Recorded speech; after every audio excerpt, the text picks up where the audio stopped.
Herkese merhaba, kanalıma hoş geldiniz. Yepyeni bir video ile yine sizlerleyiz. Kanal 7 ekranlarının sevilen günlük dizilerinden olan Kan Çiçekleri dizisinin kadın başrol oyuncusu Yağmur Yüksel'dir. Yağmur Yüksel'in ilk dizisi Kan Çiçekleri'dir. Güzel oyuncumuz Yağmur Yüksel dizide Dilan karakterine hayat vermektedir. Dilan karakterinin kıyafetleri de merak edilmektedir.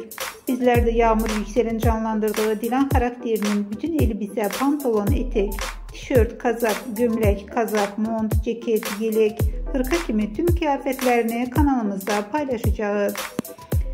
Değerli takipçiler, videomu beğenmeyi, kanalıma abone olup bize destek olmayı lütfen unutmayın. Bir sonraki videoda görüşmek üzere. Hoşça kalın.